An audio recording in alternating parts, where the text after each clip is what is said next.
Hello student, ಈ ಒಂದು ವಿಡಿಯೋದಲ್ಲಿ ನಾವು ನಿಮ್ಮ ಕಾಸ್ಟ್ ಅಕೌಂಟ್ ಸಬ್ಜೆಕ್ಟ್ ನಲ್ಲಿ ಬರುವಂತಹ ನ್ಯೂಮರಿಕಲ್ ಪ್ರಾಬ್ಲಮ್ ಯಾವ ಮೆಥಡ್ಸ್ ನ ನೀವು ಪ್ರಾಕ್ಟೀಸ್ ಮಾಡಬೇಕು ಆನ್ಯುವಲ್ ಪೇಪರ್ ಗೆ 10 ಮಾರ್ಕ್ಸ್ ಗೆ ಯಾವ ಪ್ರಾಬ್ಲಮ್ಸ್ ನ ಪ್ರಾಕ್ಟೀಸ್ ಮಾಡಬೇಕು ಮತ್ತೆ ಅದೇ ರೀತಿ ಕೇಸ್ ಸ್ಟಡಿ ಯಾವುದು ಇರುತ್ತೆ ಅದರ ಬಗ್ಗೆ ಡಿಸ್ಕಷನ್ ಮಾಡೋಣ. ಸೊ ಮೊದಲಿಗೆ 5 ಅಂಕದ ಎಲ್ಲಾ ಪ್ರಶ್ನೆಗಳನ್ನ ನೋಡೋಣ ಎಲ್ಲಾ ಯೂನಿಟ್ ಮೇಲೆ. ಮೊದಲನೇದ್ದು ಸಿಂಪಲ್ ಆಗಿ ಪ್ರಿಪೇರ್ ಮಾಡುವಂತಹ ಕಾಸ್ಟ್ ಶೀಟ್ ಕೇಳ್ತಾರೆ. ಎರಡನೇ problem economic order quantity EOQ problem ನ ಕೇಳ್ತಾರೆ. ಮಟೀರಿಯಲ್ ಟರ್ನ್ ಓವರ್ ರೇಷಿಯೋ ಮೇಲೆ ಪ್ರಾಬ್ಲಮ್ ಕೇಳ್ತಾರೆ. ಮ್ಯಾಕ್ಸಿಮಮ್ ಮತ್ತು ಮಿನಿಮಮ್ ಸ್ಟಾಕ್ ಲೆವೆಲ್ ಬಿಡಿಸುವಂತ ಪ್ರಾಬ್ಲಮ್ ನ ಕೇಳ್ತಾರೆ.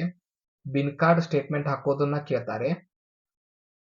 ಪೀಸ್ ರೇಟ್ ಮತ್ತು ಟೇಲರ್ಸ್ ಪೀಸ್ ರೇಟ್ ಮೆಥಡ್ ಮೇಲೆ ಅರ್ನಿಂಗ್ಸ್ ಕಂಡುಹಿಡಿಯೋದು ಲೇಬರ್ಸ್ ವೇಜಸ್ ನ ಕಂಡುಹಿಡಿಯೋ ಪ್ರಾಬ್ಲಮ್ ನ ಕೇಳ್ತಾರೆ. ಹಾಲ್ಸೆ ಮತ್ತು ರೋವನ್ ಪ್ಲಾನ್ ಮೇಲೆ ವೇಜಸ್ ನ ಕಂಡುಹಿಡಿಯೋ ಪ್ರಾಬ್ಲಮ್ ನ ಕೇಳ್ತಾರೆ. ಮಷಿನ್ ಅವರ್ ರೇಟ್ ನ ಪ್ರಾಬ್ಲಮ್ ಕೇಳ್ತಾರೆ ಓವರ್ ಹೆಡ್ ನಲ್ಲಿ. ಲೇಬರ್ ಅವರ್ ರೇಟ್ ಪ್ರಾಬ್ಲಮ್ ನ ಕೇಳ್ತಾರೆ. ಸೊ ಇವಿಷ್ಟೇನಿದೆ ಇವೆಲ್ಲ 5 ಅಂಕದ ಪ್ರಶ್ನೆಗಳು. ಸೊ ಇದರಲ್ಲಿ ಏನಿದೆ ಯಾವ ಪ್ರಾಬ್ಲಮ್ ಯಾವ ಮಾರ್ಕ್ಸ್ ಗೆ ಇರುತ್ತೆ ಅಂದ್ರೆ ಯಾವ್ಯಾವ ಸೆಟ್ ಇರುತ್ತೆ ಅಂತ ಹೇಳ್ತೀನಿ. ಸೊ ಕಾಸ್ಟ್ ಶೀಟ್ ನ ಕಂಪಲ್ಸರಿ ಒಂದು ಪ್ರಶ್ನೆ ಕೇಳ್ತಾರೆ. Economic order quantity, material turnover ratio, stock level ಮತ್ತೆ ಬಿನ್ ಕಾರ್ಡ್. ಸೊ ಇವುಗಳ ಮೇಲೆ 2 ಪ್ರಶ್ನೆ ಬರುತ್ತೆ ಕ್ವಶನ್ ಪೇಪರ್ ನಲ್ಲಿ. Piece rate system, Halsey Rowan plan ಮೇಲೆ ಒಂದು ಪ್ರಶ್ನೆ ಬರುತ್ತೆ. ಒಂದು ಮಷಿನ್ ಅವರ್ ರೇಟ್ ಅಥವಾ ಲೇಬರ್ ಅವರ್ ರೇಟ್ ಮೇಲೆ ಪ್ರಶ್ನೆ ಬರುತ್ತೆ. ಸೊ ಟೋಟಲ್ 5 ಪ್ರಶ್ನೆ ಇರುತ್ತೆ. ಸೊ ಇದರಲ್ಲಿ ನಿಮಗೆ ಪ್ರಶ್ನೆಯನ್ನ ಕೇಳ್ತಾರೆ ಪ್ರಾಬ್ಲಮ್ಸ್. ಇನ್ನು ನೆಕ್ಸ್ಟ್ 10 ಅಂಕಕ್ಕೆ ನೀವು ಪ್ರಾಕ್ಟೀಸ್ ಮಾಡಬೇಕಾಗಿರುವಂತಹ ಪ್ರಾಬ್ಲಮ್ಸ್ ಅಂದ್ರೆ ಮೊದಲನೇದ್ದು full format case study, full format ಮೇಲೆ ಕಾಸ್ಟ್ ಶೀಟ್ ಕೇಳ್ತಾರೆ. ಸೊ 5 ಅಂಕಕ್ಕೆ ಸಿಂಪಲ್ ಆಗಿ ಕೇಳಿರ್ತಾರೆ, 10 ಅಂಕಕ್ಕೆ ಫುಲ್ ಫಾರ್ಮ್ಯಾಟ್ ಮೇಲೆ ಕೇಳ್ತಾರೆ. ಸೊ 10 ಅಂಕಕ್ಕೆ ಕಾಸ್ಟ್ ಶೀಟ್ ಬಂದ್ರೆ 5 ಅಂಕಕ್ಕೆ ಕಾಸ್ಟ್ ಶೀಟ್ ಬರೋದಿಲ್ಲ, 4 ಪ್ರಾಬ್ಲಮ್ ಮಾತ್ರ ಅಲ್ಲಿ ಬರುತ್ತೆ 5 ಅಂಕಕ್ಕೆ.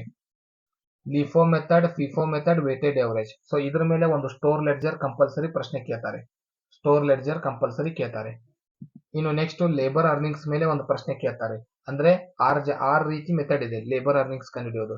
Piece rate system, time rate system, Halsey plan, Rowan plan, Taylor differential piece rate system, Merrick's differential piece rate system. So ಇವೇನಿದೆ ಆರ್ ಮೆಥಡ್ ನಲ್ಲಿ 4 ಸೇರಿಸಿ ಒಂದು ಪ್ರಾಬ್ಲಮ್ ನ ಮಾಡಿ ನಿಮಗೆ ಕೊಟ್ಟಿರ್ತಾರೆ. Next distribution of overhead ಅಂತ ಒಂದು ಪ್ರಶ್ನೆ ಇರುತ್ತೆ. Primary distribution, direct distribution, repeated distribution ಅಂತ ಕರೀತಾರೆ. Secondary distribution. ಸೊ ಇದ್ರ ಮೇಲೆ ಒಂದು ಪ್ರಶ್ನೆ ಕೇಳ್ತಾರೆ. ಸೊ ಕಾಸ್ಟ್ ಶೀಟ್ ಮೇಲೆ ಪ್ರಾಬ್ಲಮ್ ಇರುತ್ತೆ. LIFO, FIFO, weighted average method ಮೇಲೆ ಸ್ಟೋರ್ ಲೆಡ್ಜರ್ ಹಾಕೋದು ಒಂದು ಪ್ರಾಬ್ಲಮ್ ಇರುತ್ತೆ. ಲೇಬರ್ ಅರ್ನಿಂಗ್ಸ್ ಮೇಲೆ ಪ್ರಾಬ್ಲಮ್ ಇರುತ್ತೆ. ಡಿಸ್ಟ್ರಿಬ್ಯೂಷನ್ ಆಫ್ ಓವರ್ ಹೆಡ್ ಎರಡರಲ್ಲಿ ಒಂದಿರುತ್ತೆ. ಡೈರೆಕ್ಟ್ ಡಿಸ್ಟ್ರಿಬ್ಯೂಷನ್ ಇಲ್ಲ ರಿಪೀಟೆಡ್ ಡಿಸ್ಟ್ರಿಬ್ಯೂಷನ್ ಮೇಲೆ ಒಂದು ಪ್ರಾಬ್ಲಮ್ ಇರುತ್ತೆ. ಸೊ 10 ಅಂಕಕ್ಕೆ 4 ಪ್ರಾಬ್ಲಮ್ ಬರುತ್ತೆ. ಇನ್ನು ಕೇಸ್ ಸ್ಟಡಿ ಯಾವುದನ್ನ ನೋಡ್ಕೋಬೇಕು ಅನ್ನೋದ್ರ ಬಗ್ಗೆ ನೋಡೋಣ. ಸೊ ನಿಮ್ಗೆ ಏನಾದ್ರೂ ಕೇಸ್ ಸ್ಟಡಿ ಕಾಸ್ಟ್ ಶೀಟ್ ಮೇಲೆ ಕೇಳಿದ್ರೆ ಕಾಸ್ಟ್ ಶೀಟ್ ಹಾಕಿ ಅದ್ರ ಮೇಲೆ ಎಸ್ಟಿಮೇಟೆಡ್ ಕಾಸ್ಟ್ ಶೀಟ್ ಹಾಕಿ ಥಿಯರಿ ಬರೆದಿರುತ್ತೆ. What would you accept the order ನ ನೀವು ಅಕ್ಸೆಪ್ಟ್ ಮಾಡ್ತೀರಾ? What is the reason for changes in the profit? ಇವೆರಡು ಥಿಯರಿ ಪ್ರಶ್ನೆ ಕೇಳ್ತಾರೆ. ಒಂದ್ ವೇಳೆ ನಿಮ್ಮ 2ನೇ ಯೂನಿಟ್ ಏನಿದೆ, 1ನೇ ಯೂನಿಟ್ ಥಿಯರಿ ಇದೆ, 2ನೇ ಯೂನಿಟ್ ಕಾಸ್ಟ್ ಶೀಟ್ ಪ್ರಿಪೇರ್ ಮಾಡೋದಿದೆ. ಸೊ ಕಾಸ್ಟ್ ಶೀಟ್ ಚಾಪ್ಟರ್ ಮೇಲೆ ಅವ್ರು ಕೇಸ್ ಸ್ಟಡಿ ತೆಗೆದ್ರೆ cost sheet and estimated cost sheet ಎರಡು ಕಾಸ್ಟ್ ಶೀಟ್ ಪ್ರಿಪೇರ್ ಮಾಡಿ 2 ಥಿಯರಿಗೆ ಪ್ರಶ್ನೆ ಉತ್ತರಗಳನ್ನ ಬರಿಬೇಕಾಗುತ್ತೆ. ನೀವು ಆರ್ಡರ್ ನ ಅಕ್ಸೆಪ್ಟ್ ಮಾಡ್ತೀರಾ ಮತ್ತೆ ಪ್ರಾಫಿಟ್ ನಲ್ಲಿ ಚೇಂಜ್ ಆಗಿರೋದಕ್ಕೆ ರೀಸನ್ಸ್ ಬರಿಬೇಕಾಗುತ್ತೆ. 2ನೇ ಚಾಪ್ಟರ್ ನಿಮ್ದು ಅಂದ್ರೆ ನೆಕ್ಸ್ಟ್ ಪ್ರಾಬ್ಲಮ್ ಚಾಪ್ಟರ್ 3ನೇ ಯೂನಿಟ್ ನಲ್ಲಿ ನಿಮಗೆ ಸ್ಟೋರ್ ಲೆಡ್ಜರ್ ಪ್ರಿಪೇರ್ ಮಾಡೋದಕ್ಕೆ ಹೇಳ್ತಾರೆ. ಸೊ ಅವ್ರು ಏನ್ ಮಾಡ್ತಾರೆ ಅಂದ್ರೆ ಬ್ಯಾಲೆನ್ಸ್ ಮತ್ತು ರಿಸಿಪ್ಟ್ಸ್ ನ ಕೊಟ್ಟಿರ್ತಾರೆ. ಇಶ್ಯೂ ನೀವೇ ಐಡೆಂಟಿಫೈ ಮಾಡೋದಿರುತ್ತೆ. ಯಾವ ಮೆಥಡ್ ಮೇಲೆ ನೀವು ಪ್ರಾಬ್ಲಮ್ ಬಿಡಿಸಿದ್ರ ಲಿಫೋ ಫಿಫೋ ಅದನ್ನ ಮೆನ್ಷನ್ ಮಾಡಬೇಕು.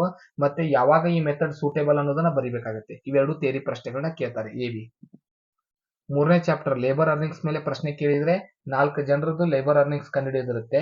ಅದಾದ ನಂತರ ಅದಕ್ಕೆ 2 ಥಿಯರಿ ಕ್ವಶನ್ ಇರುತ್ತೆ. ಯಾವ ಮೆಥಡ್ ಎಂಪ್ಲಾಯರ್ ಗೆ ಸೂಟೇಬಲ್ ಇದೆ, ಯಾವ ಮೆಥಡ್ ಎಂಪ್ಲಾಯಿಗೆ ಸೂಟೇಬಲ್ ಇದೆ. So which method is suitable for employee, which method is suitable for employer ಅನ್ನೋ ಆನ್ಸರ್ಸ್ ನ ನೀವು ಕಂಡುಹಿಡಿಬೇಕಾಗುತ್ತೆ, ಥಿಯರಿ ಬರಿಬೇಕಾಗುತ್ತೆ. ನೆಕ್ಸ್ಟ್ ಕಂಪೇರಿಟಿವ್ ಕಾಸ್ಟ್ ಶೀಟ್ ಮೇಲೆ ಕೇಳ್ತಾರೆ. ಕೊನೆ ಚಾಪ್ಟರ್ ಮೇಲೆ ಕೇಳಿದ್ರೆ so which method is more rational ಮತ್ತೆ ಅದಕ್ಕೆ ರೀಸನ್ ಏನು ವಾಯ್ ಅಂತ ಕೇಳಿರ್ತಾರೆ. ಸೊ 4 ರೀತಿ ಕೇಸ್ ಸ್ಟಡಿ ಇದೆ ನಿಮಗೆ. ಸೊ ಇವು 4ರಲ್ಲಿನೇ ಫಿಕ್ಸ್ ಕ್ವಶನ್ ಬರುತ್ತೆ. 100% ಇವು 4ರಲ್ಲಿನೇ ಬರುತ್ತೆ. ಥಿಯರಿ ಕ್ವಶನ್ ಕೂಡ ಇದರಲ್ಲಿನೇ ಇರುತ್ತೆ. ಸೊ ಇವಿಷ್ಟು ನಿಮಗೆ ನ್ಯೂಮರಿಕಲ್ ಪ್ರಾಬ್ಲಮ್ ನ ಕ್ವಶನ್ಸ್. ಇವುಗಳಿಗೆ ಉತ್ತರ ಬೇಕಾದ್ರೆ ನಮ್ಮ ಪರಿಮಳ ಪುಸ್ತಕವನ್ನ ರೆಫರ್ ಮಾಡಿ. ಪ್ರತಿಯೊಂದು ಮೆಥಡ್ ಮೇಲೆ ಒಂದೊಂದು ಪ್ರಾಬ್ಲಮ್ ನ ನಮ್ಮ ಪುಸ್ತಕದಲ್ಲಿ ಸಾಲ್ವ್ ಮಾಡಿದೀವಿ.